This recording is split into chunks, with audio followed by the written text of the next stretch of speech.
Dear students, आप लोगों को यह जानकर काफ़ी ज़्यादा खुशी होगी कि मैं कक्षा 11वीं का विषय हिंदी का मॉडल पेपर लेके आ चुका हूँ, जो आपके लिए काफ़ी ज़्यादा हेल्पफुल होने वाला है, क्योंकि मैं इसमें आपके वेरी मोस्ट इम्पोर्टेंट क्वेश्चन बताऊँगा। साथ ही इसमें आपके सही विकल्प, रिक्त स्थान एवं एक शब्द एक वाक्य में उत्तर भी बताऊँगा। साथ ही मैं इसमें ये भी समझाऊँगा कि अगर आवेदन पत्र आएगा तो किस प्रकार से आपको लिखना है आवेदन पत्र। साथ ही निबंध भी समझाऊंगा, निबंध किस प्रकार से लिखना है। साथ ही ये भी बताऊंगा कि संदर्भ प्रसंग व्याख्या किस प्रकार से की जाती है, ठीक, क्योंकि हिंदी का पेपर है, काफ़ी ज़्यादा सरल होता है और आपको अगर ट्रिक और टिप्स के माध्यम से भी अगर आप लोग उसको समझेंगे तो आपका सेम टू सेम आप लोग अच्छी तरह से इसको कर सकेंगे। ठीक, तो आज की इस वीडियो में आपको पूरा हिंदी का पेपर समझाने वाला हूँ। ठीक, क्योंकि जो है तो आपके पास में जितना भी टाइम है तो उतनी टाइम में आप इस वीडियो को पूरा शुरू से लेकर लास्ट तक जरूर देखिएगा, क्योंकि इसमें आपको मैं समझाऊंगा फिर आप लोग कहने लगते हो सर जैसा आपने समझाया था वैसे हम पे बना नहीं है। ठीक, क्योंकि आप लोग पूरी तरह से समझते नहीं हो। ठीक, मुश्किल से मुश्किल ये वीडियो 10 से 20 मिनट में रहेगा। ठीक, हो सकता है 20 मिनट का बन जाए वीडियो, तो 20 मिनट में आपको डेफिनेटली पता लग जाएगा कि हमारा पेपर किस प्रकार से आएगा, कितना हम पे बन रहा है और कितना नहीं बन रहा है। ठीक, ये भी आपको मालूम हो जाएगा। तो चलिए शुरू करते हैं। अब हमारा तो यहाँ पर आप लोग सामने इस प्रकार से यहाँ पर रोल नंबर दिया जाएगा। ठीक, तो इस प्रकार से आपके सामने पेपर रहेगा। ठीक, जी आपके सामने यहाँ पर कुछ निर्देश दिए गए हैं। ठीक, तो देखो सर्वप्रथम रहेंगे आप लोग सामने यहाँ पर सही विकल्प। ठीक, क्या रहेंगे सही विकल्प। सही विकल्प आपके कितने नंबर के रहेंगे, 6 नंबर के होने वाले हैं। ठीक, तो 6 नंबर के सही विकल्प है, प्रत्येक विकल्प आपका 1 नंबर का है। ठीक, तो जैसा कि आप लोग देख सकते हो पहला लिखा है रचना के अनुसार वाक्य के भेद होते हैं। मतलब अब देखो यहाँ पर कन्फ्यूज मत हो जाना, क्योंकि यहाँ पर रचना के अनुसार पूछा है। ठीक, तो रचना के आकार या रचना के अनुसार भाग के 3 प्रकार के होते हैं। तो कितने 3 प्रकार हो जाएंगे, इनमें ऑप्शन सही है। चलिए बढ़ते नेक्स्ट है दूसरी लगा है संचार शब्द की उत्पत्ति चर धातु से हुई, जिसका अर्थ क्या है। तो अब आप लोग इसका कमेंट बॉक्स में हमें इसका आंसर दें, ताकि मुझे भी तो पता लगे कि आप लोग का कितना पढ़ रहा है और कितना नहीं पढ़ रहा है, किस प्रकार की आपकी तैयारी है। ठीक, तो फिर मैं तो इसमें आंसर बताऊंगा ही। ठीक, पहले आप लोग भी इस पर कमेंट कर दिया करो पहले। तो काफ़ी अच्छों ने सा ऑप्शन सही किया है चलेना, तो बिल्कुल सही आंसर दिया आप लोगों ने। इसी प्रकार से आप लोग कमेंट करके सही आंसर बताते रहे। चलिए इसका सही ऑप्शन चलना था। ठीक, तीसरा लगा है चित्रपट संगीत का प्राय कहा गया है। जो चित्रपट संगीत का प्राय कहा गया है तो किसे कहा गया है, तो वो किसे कहा गया है बताइए।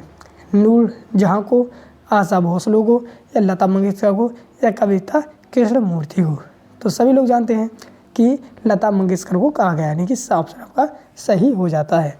चलिए अगला है चौथे में लगा है हिंदी का प्रथम उपन्यास माना जाता है। जो हिंदी का प्रथम उपन्यास है वो किसे माना गया है, सेवा सदन को, परीक्षा गुरु को, इरावती को, चंद्रकथा को। बताओ अब आप लोग कमेंट करके बताएं। तो बिल्कुल वेरी मोस्ट सही आंसर दिया आपने, परीक्षा गुरु। ठीक, तो इसका जो हिंदी का प्रथम उपन्यास माना जाता है वो परीक्षा गुरु को माना जाता है। 5वां लगा है कविता आओ मिलकर बचाए में चिंता व्यक्त की गई है। जो कविता है ना, जो आओ मिलकर बचाए, तो इस कविता में चिंता व्यक्त किसे की गई है, तो बताओ किसे की गई है। तो बिल्कुल सही आंसर दिया आप लोगों ने। इसका सही ऑप्शन है ऑप्शन आदिवासी समाज की। ठीक है, बाकी कुछ लोग गलत है, तो आप लोग सुधार लीजिए। जिन लोग गलत हो रहे हैं वे लोग इनसे सीखते जाइएगा, मतलब सही आंसर से। नहीं, बाकी लोग कुछ लोगों के सही आंसर दे रहे हैं। विराट के प्रति जिज्ञासा की भावना मिलती है, तो बताओ किससे मिलती है इनमें से, प्रकृतिवाद, छायावाद, या प्रयोगवाद, या नई कविता में।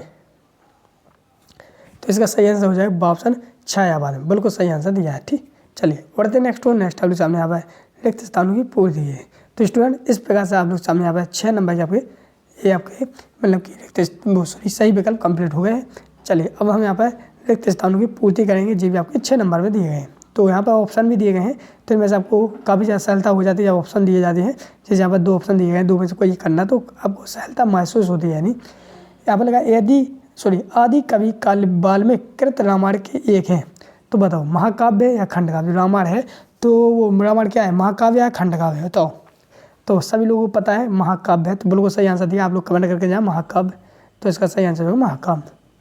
दूसरा लगा डायरी नितांत रचना है। तो कैसी रचना है बताओ, व्यक्तिक या नैतिक, कमेंट करें। व्यक्तिक, ठीक, इसका सही आंसर है व्यक्तिक। तीसरा है भारतीय संगीत में मुख्य भाग रहा है। जो भारतीय संगीत रहा है तो उसमें मुख्य भाग क्या है, तो क्या रहा बताओ, तो बीड़ा रही है, बिल्कुल सही आंसर है बीड़ा। चौथा लगा दर्जे तक ही स्कूल का मुँह देख पाया था? तीसरे या चौथी में था, कौन से देख पाया था? तो इसका आंसर है तीसरे। ठीक, चलिए। पाँचवा, गीता भोज कविता के रचयिता कौन है? बताओ इनमें से कौन है? भवानी प्रसाद मिश्र या जयशंकर प्रसाद? तो चलिए इसका आंसर देख लेते हैं। इसका आंसर देखने से पहले, पाँचवें का आंसर देखने से पहले हम यहाँ पे खुशखबरी दे दूँ, कक्षा 11वीं वाले जितने भी स्टूडेंट्स हैं सभी लोगों ने चैनल को सब्सक्राइब कर ही लिया था। अगर आप लोग भी रह गए हों तो चैनल को सब्सक्राइब कर लेना। सब्सक्राइब करने से यही फ़ायदा होगा आपको कि जिस प्रकार से आपका अगला पेपर आपका रसायन शास्त्र का है, ठीक, वो भूगोल का भी है, अंग्रेजी का भी है, ठीक, तो इस प्रकार से उनका भी मैं वीडियो इसी प्रकार से लाऊंगा, इसी प्रकार से समझाऊंगा, और ताकि आप लोगों को यहाँ पर करने के बाद आप लोग पेपर देने जाए तो आपको काफ़ी ज़्यादा मतलब कि सहलता महसूस होती, घबराहट नहीं होती है। ठीक, तो एक है। चलिए, तो इसका सही आंसर था क्या? भवानी प्रसाद मिश्र। ठीक, तो इसका सही आंसर सही है। यहाँ पाँचवें का छठवां देखते हैं, राजनीतिक जनता को बड़े बड़े दिखाते हैं, तो क्या दिखाते हैं बताओ? तो क्या दिखाते हैं? सपने दिखाते हैं। तो इसमें सही आंसर हो जाएगा सपने। ठीक, तो इस प्रकार से स्टूडेंट आप लोग सामने तरह की पूर्ति हो जाती है। तो स्टूडेंट पीडीएफ को डाउनलोड करने के लिए आपको गूगल ओपन करना है। गूगल ओपन करते ही आप लोग सामने किसी प्रकार का इंटरफेस आएगा। यहाँ पर आप लोग लिखना है स्टूडी नोट्स पेज। ठीक, स्टूडी नोट्स पेज, जैसे आप लोग स्टूडी नोट पेज लिखोगे ये वाली पूरी स्पेलिंग है, ठीक, इसको लिखना है। इसके बाद आप लोग सामने ऊपर ही वेबसाइट आ जाएगी, जे का स्टूडी नोट पेज है, इस नीली वाली क्लैप है, आपको क्लिक कर देना है। ठीक, क्लिक करने के बाद आप लोग सामने यहाँ पर थोड़ा वेट करना है। ठीक, इसके बाद यहाँ पर ये वेबसाइट खुल जाएगी।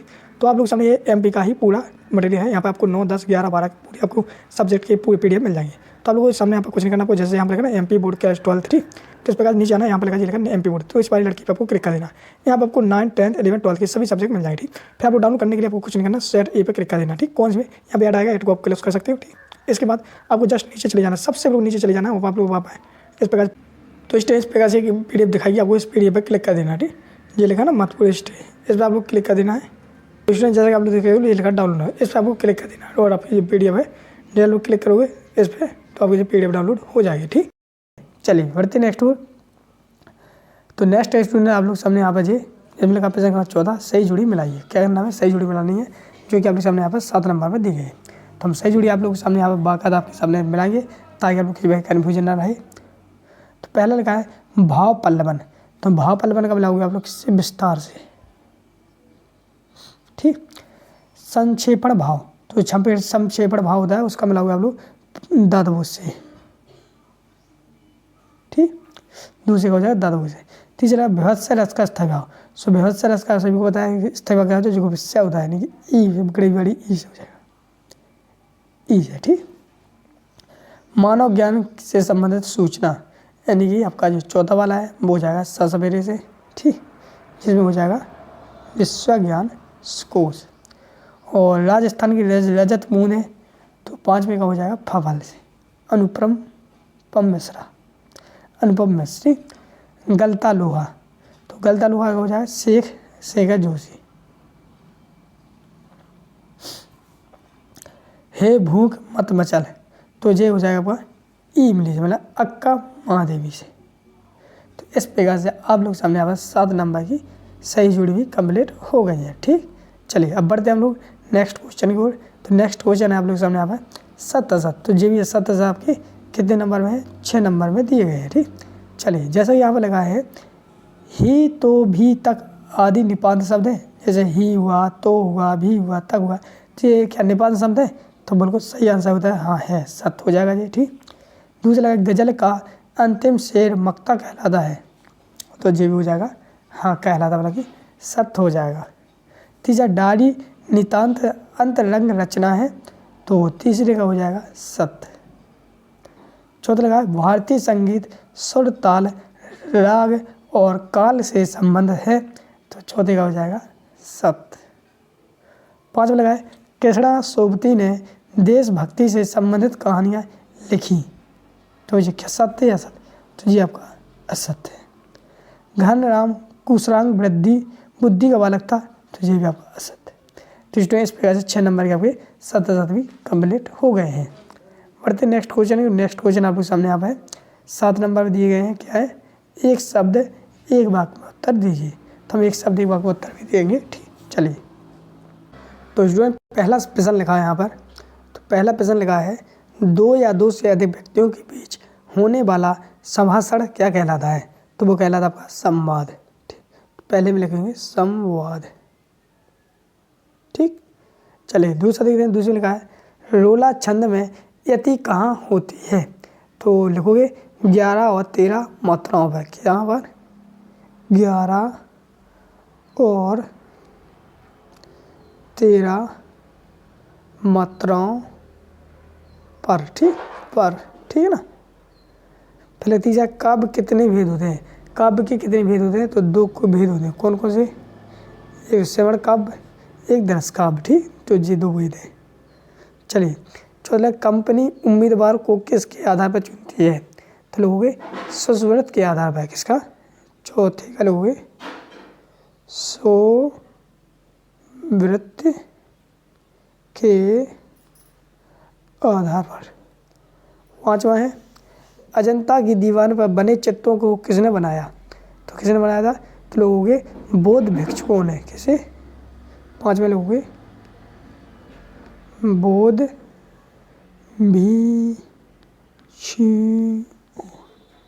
भिक्षुकों ने। ठीक।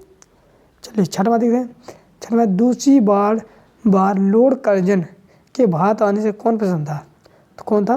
भारतवासी प्रसन्न थे। भारतवासी। ठीक। सातवां है जमनेन द्वारा रचित कृति का नाम क्या है। तो लोगे परमाल रासो। परमाल मछली का ना ये रासो। ठीक, ये नाम था। तो इस प्रकार से आप लोग सामने यहाँ पे एक शब्द वाक्य उत्तर कंप्लीट हो गए हैं। अब चलिए अब यहाँ से स्टूडेंट आप लोग ये हैं 2-2 नंबर है। कितने नंबर के। 2-2 नंबर के। तो जैसे कि आप लोग देखते पहला क्वेश्चन लगा भारतीय युग की 2 प्रवृत्तियाँ लिखे। अथवा में लिखा प्रगतिवादी की 2 विशेषता लिखे। मीरा जगत को देखते हुए रोती क्यों है। ठीक है, क्या है very very most important question है जो आपके पेपर आने की संभावना रहेगी। ठीक, तो आप लोग इन सभी का आंसर मैं आपको इसके आगे दिखा रहा हूँ। तो पहले इन क्वेश्चन को देख लीजिए। ठीक, तो ये क्या है 2-2 नंबर। फिर यहाँ से 3-3 नंबर के लग जाते। ठीक, फिर यहाँ पर देख सकते हो बाकायदा आप लोग सामने 3-3 नंबर में। ठीक है ना। जी 4-4 नंबर के लग जाते हैं यहाँ से। ठीक, यहाँ पर 4-4 नंबर के। तो चलिए अब हम इन सभी के हम 23 तक ना इन सभी के क्वेश्चन अब आपको हम इन सभी क्वेश्चन के आंसर मैंने एक PDF में बना लिए थे। ठीक, आपकी किताबों आपकी गाइडों से ढूंढ ढांड के पूरी एक PDF बना ली है। उस PDF के माध्यम से मैं आपको यहाँ पर समझाने वाला हूँ। ठीक, तो उन क्वेश्चन को भी आपको लोग इस वीडियो को लोग लास्ट तक ही देख के जाना है। ठीक, तभी आप लोगों को अच्छी तरह से बिल्कुल हमारी तरफ से मैं कहता हूँ भाऊंगा तुम्हारे 80 में 80 नंबर आए, क्योंकि जो आप लोग पढ़ के जाओ वो आपके पेपर में फंस जाए तो अच्छी बात है। ठीक, तो इस प्रकार से आप लोग उनको चलिए इसका भी आंसर देख लेते हैं। में लिखा था आपके प्रश्न भारत युग की प्रवृत्तियाँ नाम बताइए। तो उत्तर लिखोगे भारत युग में देश उद्धार, राष्ट्र प्रेम, अतीत गरिमा आदि के विषयों की ओर ध्यान दिया गया। इस युग की रचनाओं में प्रवृत्ति का अर्थात चित्रण परिलक्षित होता है। ठीक, चलिए दूसरा देखते हैं। फिर अगला क्वेश्चन देखते हैं अथवा वाला जिसमें लगा है प्रश्न प्रगतिवादी कविता की 4 विशेषता लिखे। यानी प्रगतिवादी कविता की 4 विशेषता लिखनी है तो वो क्या लिखें। दो पहली है प्रगतिवाद कविता में दीनहीन, श्रमिक तथा पद दलित मानव का सचित वर्णन चित्रण किया गया। मजदूरों के शोषण के प्रति विद्रोह के सुलह भी हुआ है। ठीक, तो देखो आप लोगों की जानकारी बता दूं, अगर आप लोग सामने यहाँ पर प्रश्न का जे भी आ जाता है वो अथवा में ही है, तो 2 में से कोई एक करना। आपको क्या करना, 2 में से कोई एक करना है। लेकिन यहाँ पर मैं इंपॉर्टेंट यानी महत्वपूर्ण प्रश्नों उत्तर के तौर पर यहाँ पर आपको पहला और दूसरा यानी दोनों दिखा रहे हैं, ताकि हो सकता है इन्हीं में से कोई एक आ जाए तो आप लोग आप पे बन तो जाए। ठीक, तो आप लोग अच्छे नंबर प्राप्त कर सकें। ठीक, तो इस प्रकार से मैं आपके सामने यहाँ पर दोनों ही बता रहे हैं। ठीक, लेकिन वहाँ पर आपको कोई एक ही करना है। ठीक, चलिए बढ़ते नेक्स्ट आप लोग सामने यहाँ पर 2 दी गई, यहाँ पर एक जे है एक जे है, तो इनको भी आप लोग वीडियो को रुक कर पूरा पढ़ सकते हैं। क्वेश्चन नंबर 7वां मीरा जगत को देख कर रोती क्यों है। जो मीरा जी हैं वो जगत को देख कर रोती क्यों हैं। तो इसका आंसर लिखोगे मीरा की कृष्ण की प्रीति भक्ति अनन्य है। ठीक, वह पूर्ण संपूर्ण भाव के साथ अपने आराध्य को अपना पति मानकर उन पर अपना स्वरूप न्यौछावर कर देती हैं, जबकि सांसारिक लोग निजी स्वार्थ के चलते उनकी आलोचना करते हैं, उन्हें उलाहने देते हैं और उन पर तीख के प्रभाव करते हैं, यहाँ तक कि उन्हें विस्पान करने के लिए भी विवश किया जाता है। मीरा जगत के स्वार्थी स्वरूप को देखकर अंदर तक व्यवस्थित हो जाती है और टूट कर रो पड़ती हैं। तो इस प्रकार से लोग मीरा जगत को देखकर रोती क्यों है, इस प्रकार से आप इसका आंसर हो जाएगा।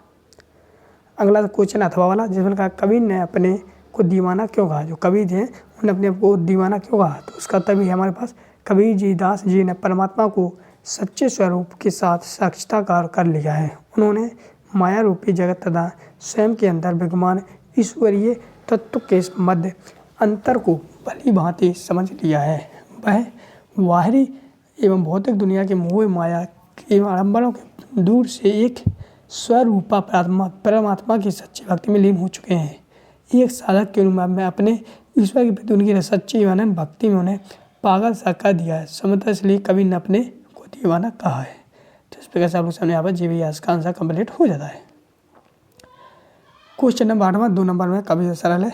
कहानी के तत्व लिखना है। तो कहानी के तत्व एक शीर्षक, कथा वस्तु, चित्रण, संवाद, भाषा शैली, देशकाल, वातावरण, उद्देश्य। ठीक, तो वेरी मोस्ट इम्पोर्टेंट क्वेश्चन है 2 नंबर में। ठीक, अगला है 30 इसका अथवाल है। जैसे संकलन तल क्या है, तो इसका आंसर जीवी हो जाएगा। ठीक, चलिए अगला क्वेश्चन हम लोग क्वेश्चन नंबर 9वां। ठीक, क्वेश्चन नंबर 9वां जो है वो इसको पढ़ेंगे। कृषि विभाग वालों ने मामले को हॉर्टिकल्चर विभाग को सौंपने के पीछे क्या तर्क दिया है। ठीक, क्वेश्चन जो भी यहाँ तक, तो इसका आंसर यहाँ से यहाँ तक हो जाएगा। अब आप लोगों को वीडियो को रोक कर पढ़ना है। ठीक, क्योंकि मैं पढ़ के दिखाऊंगा तो काफ़ी ज़्यादा टाइम लगेगा और आप इस प्रकार से वीडियो को रोक कर पढ़ भी सकते हैं। उसके अर्थ भी वहाँ जो भी है। ठीक, इस प्रकार से क्वेश्चन नंबर फिर 10वां। तो क्वेश्चन नंबर 10वें की बात करें तो जो प्रश्न था, ठीक, क्वेश्चन नंबर 10वें का, और इसका आंसर आपका यहाँ से यहाँ तक हो जाएगा। फिर उसके अथवा में था। ठीक, तो अथवा का आंसर ये है। ठीक, क्वेश्चन नंबर 11वां ये है संचार क्रांति क्या है। वेरी मोस्ट इम्पोर्टेंट क्वेश्चन है, इसको आपको यहाँ से यहाँ तक पढ़ लेना है। ठीक, इतना हो जाएगा। ठीक, और अथवा में सी के अथवा में है औपचारिक पद कौन से होते हैं, तो वेरी मोस्ट है, इसको लिखोगे। सरकारी पद औपचारिक पद की श्रेणी में आते हैं जो प्रायः किसी कार्यालय, विभाग या मंत्रालय को लिखे जाते हैं। इसी प्रकार से बढ़ते हैं नेक्स्ट क्वेश्चन नंबर 12, जिसमें लगा मुक्तक छंद की परिभाषा उदाहरण से लिखना है। जो मुक्तक छंद होती है उसके उदाहरण से आपको लिखना। तो इसी प्रकार से हम बढ़ते हैं नेक्स्ट की ओर। तो स्टूडेंट जो है आपके सामने यहाँ पर क्वेश्चन था जिसको आप लोग वीडियो को रुक कर पूरा भी पढ़ सकते हैं, सीख भी सकते हैं। ठीक, यहाँ पर मुझे पढ़ने की कोई ज़रूरत नहीं, आपको बस थोड़ा आपको बस ये बताना था कि ये मोस्ट इम्पोर्टेंट क्वेश्चन है, इनको उदाहरण से आपको लिख सकते हो। ठीक, वेरी मोस्ट इम्पोर्टेंट क्वेश्चन आ जाता है। महाकाव्य खंडकाव्य में 2 अंतर लिखना है, तो वेरी मोस्ट है। जैसे कि आप लोग समय एक अंतर जो हो जाएगा, दूसरा यहाँ से हो जाएगा, और इनके जो उदाहरण लिख सकते हो। ठीक, तो ये भी आपका आ जाता है। फिर आता क्वेश्चन नंबर 13, ओज यानी काव्य में ओज गुण किसे कहते हैं। तो उत्तर काव्य ऐसा है, ओज जिस काव्य को पढ़ने सुनने से चित्त में उत्तेजना वृत्ति जागृत हो, रचना ओज गुण संपन्न होती है। ठीक, तो हम ओज गुण कहते हैं। उदाहरण के लिए आप लोग लिखेंगे बुंदेलो हर लोग मुँह से हमने सुनी कहानी थी, खूब लड़ी मर्दानी बहुत तो झांसी वाली रानी थी। तो ये आपका क्वेश्चन नंबर 13 का आंसर कंप्लीट हो जाता है। और क्वेश्चन नंबर फिर आपका आ जाता है 14वां। ठीक, उसका अथवा में जो है व्यंजन शब्द शक्ति उदाहरण द्वारा से लीजिए। वेरी मोस्ट इम्पोर्टेंट है। राष्ट्रभाषा से आप क्या समझते हैं। ये सारे के सारे जितने भी क्वेश्चन हैं ये वेरी मोस्ट इम्पोर्टेंट है। काफ़ी ज़्यादा इनमें से आने की संभावना रहेगी। वो आशा करता हूँ आप लोग बने भी रहे होंगे इनमें से, तो आप लोग वीडियो को रोक कर पूरा देख भी सकते हो। ठीक, क्वेश्चन नंबर 15। क्वेश्चन नंबर 15 में आप लोग सामने यहाँ पर अशुद्ध वाक्य लिखे, इनको शुद्ध करना है। जैसे यहाँ पर लगा उसका होश उड़ गया, तो इसके लिए उसके होश उड़ गए। ठीक, पिता का पुत्र पर विश्वास है, तो पिता को पुत्र पर विश्वास है। तो इस प्रकार से आप लोग पूरे से सही लिख लोगे। मिश्रित वाक्य तथा संयुक्त वाक्य में अंतर लिखना है, तो ये भी आप लोग लिख सकते हो। ठीक, क्वेश्चन नंबर 16 यहाँ पर भवानी प्रसाद की रचना लिखनी है और भापक्ष कलापक्ष लिखना है और साथ में इंसान। तो ये 3 नंबर में दिया गया है। तो रचना ये दी गई है। ठीक, और उनका भापक्ष ये है, कलापक्ष ये दिया गया है। और इस पहले इनको वीडियो को पढ़ लीजिए। ठीक, वो सीख भी सकते हो। और साथ में स्थान ये है। तो वेरी बहुत ही मेहनत से PDF बनाई है आप लोगों के लिए। तो अभी इस बात पे एक लाइक तो कर दीजिए। ठीक, जितने लोग यहाँ तक देखें सभी लोग लाइक कर दीजिए। ठीक, अब आप लोग भी सोचिए कितनी मेहनत से बनाया होगा। अब फिर उसी के अथवा में है दुष्यंत कुमार पर। तो दुष्यंत कुमार की रचना जी दुष्यंत कुमार है जी, उनकी रचना एक जाए एक रचना जी दी गई, 2 रचना है। उनकी भावपक्ष जी रहा। ठीक, कला पक्ष जी है और साहित्य में स्थान जी है। तो इस प्रकार से आप लोग पूरी 3 हटेंगे, 3 नंबर की आपकी पूरी कंप्लीट हो जाएगी। अगर आप लोग इस प्रकार से लिखोगे तो आपको कोई नंबर नहीं काट सकता। ठीक, फुल नंबर दिए जाएंगे आपको। ठीक, इस प्रकार से फिर आता है आप लोग सामने यहाँ पर कृष्णा सोपती। ठीक, तो इनकी भी रचना है। ठीक, रचना जो हो गई, एक रचना जे एक रचना जे, भापक्ष जी है, शैली जी है। ठीक, भाषा शैली व साहित्य में स्थान जी की भी हो जाएगी। ठीक, फिर इनके अथवा में भी दिया गया था। ठीक, तो अथवा में जे रहा था। ठीक, अथवा में अथवा कोशिश सॉरी प्रसंग 18 में जे था ना, अपने विद्यालय में आयोजित होने वाली राष्ट्रीय पुस्तक की प्रदेश विज्ञापन करना था। तो विज्ञापन आप लोग इस प्रकार से लिख दोगे, कोई बात नहीं, काफ़ी ज़्यादा सरल है, लिख लोगे। ठीक, वो छोड़ भी सकते हो, उसके अथवा वाला आप कर लेना। फिर इसके बाद आता है पल्लवन। ठीक, तो यहाँ पर धूर के ठोल सुहाने दिखा देते हैं, तो हमें भाव पल्लवन लिखना पड़ता है। तो भावापलवन हम लोग यहाँ से इस प्रकार से लिखेंगे। तो यही वाला वेरी वेरी मोस्ट इंपॉर्टेंट है, इसको आप लोग सीख के ही जाना। ठीक, अगला देखते हैं क्वेश्चन नंबर 19। तो क्वेश्चन नंबर 19 में आप लोग सामने यहाँ पर जो भी आंसर दिया गया है। ठीक, तो इसमें आप लोग सामने यहाँ पे गद्यांश दिया गया है। गद्यांश को पढ़ के उसी में से उसके आंसर ढूंढना पड़ता है। तो ये काफ़ी ज़्यादा सरल होता है, आंसर पैसेज जैसा भी होता है। कुछ को पढ़ो, फिर उसके नीचे जो क्वेश्चन दिए जाते हैं उनमें से ढूंढ के इनके आंसर ढूंढना पड़ता है। तो काफ़ी सरल है वो, तो इसको रटने की कोई बात नहीं है, इनको तो ओनली आप उसी में से पढ़ सकते हो। तो ये भी आप लोग उसी प्रकार से करना है। अब आज संदर्भ प्रसंग व्याख्या। तो बहुत से बच्चों को संदर्भ प्रसंग व्याख्या नहीं पड़ती है, तो इसलिए आप लोग कुछ नहीं करना। संदर्भ में हमेशा वही लिखना है कि हमारी पाठ्य पुस्तक आरोह की मीरा आरोह तक लिखना था। फिर जैसे मीरा के पद से लिया, इसकी रचयिता जी है, तो मतलब जिसके ऊपर दिया है, जब मतलब जैसे मान लीजिए और भी कोई सब्जेक्ट होगा, मतलब कि जब सब्जेक्ट हुई और भी कोई पार्ट होगा थी, तो आप लोग लिखोगे हमारी प्रस्तुत पद्धति हमारी पाठ्य पुस्तक आरोह के इस पार्ट से लिया गया है, इसके लेखक जी हैं। ठीक, और प्रसंग में आपको वो लिख देना है कि जिसके बारे में कहा गया है। वो भावार्थ आप लोग जानते हैं कि बस जो कवि ने कहा वही सब इसमें लिख देंगे। तो काफ़ी सरल होती है, लेकिन फिर भी आप लोगों को समझ नहीं आ रही है तो आप लोगों को चैनल को सब्सक्राइब तो कर ही लिया। नेक्स्ट वीडियो जो लाएगा वो हम संदर्भ प्रसंग व्याख्या के ऊपर ही लाऊंगा, ताकि आप लोग इसे अच्छी तरह से समझ सकें। ठीक, फिर आ जाता है क्वेश्चन नंबर 21। तो क्वेश्चन नंबर 21 में भी इसी प्रकार से लिखना है संदर्भ प्रसंग व्याख्या। ठीक, क्योंकि वो पद्यांश की संदर्भ व्याख्या है और ये गद्यांश की है। दो संदर्भ प्रसंग आए, दो संदर्भ प्रसंग व्याख्या नहीं है, एक रहेगी गद्यांश की, एक रहेगी पद्यांश की। ठीक, और इसी के साथ फिर रहेंगे आप लोग सामने यहाँ पर ये एक रहेगा नगर के अनियमित विद्युत व्यवस्था हेतु अभियंता के लिए शिकायती पत्र। तो शिकायती पत्र आप लोग इस प्रकार से लिख लेंगे। ठीक, आप लोग वेरी मोस्ट इंपोर्टेंट है, इसको जरूर पढ़ के ही जाना। ठीक, इस प्रकार से। ठीक, तो और आप लोग थोड़ा अपने दिमाग से भी इसको लिख सकते हो। ठीक, रटने की ज़रूरत है, बस समझने की ज़रूरत है। ठीक, जैसे मान लो आपके यहाँ पर बिजली चली गई है और गर्मी है, तो आप लोग किस प्रकार से लिखेंगे। ठीक, वही सब है।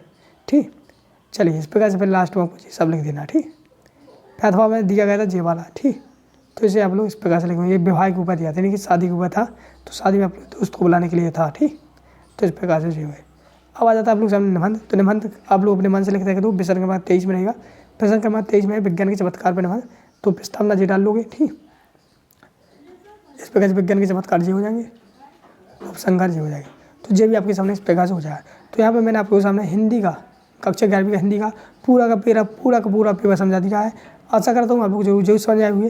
अगर कोई भी किसी भी डाउट है तो हमें बेहिचक कमेंट करें कि सर हम पे ये नहीं बनना है या इसके आगे क्या है, कुछ जो भी डाउट हो वो हिचक में कर दें। और आप लोगों को फिर एक बार बता दें कि ये असली पेपर नहीं है, एक ही मॉडल पेपर है। इस मॉडल में मैंने वेरी मोस्ट इंपोर्टेंट क्वेश्चन रखे थे, तो वेरी मोस्ट इंपोर्टेंट क्वेश्चन ही पढ़ के इसे समझ के पढ़ना। ठीक है, आप लोग सोचो ये असली पेपर है, तो असली पेपर नहीं है। ठीक, तो मिलते हैं नेक्स्ट वीडियो, तब तक के लिए जय हिंद जय भारत।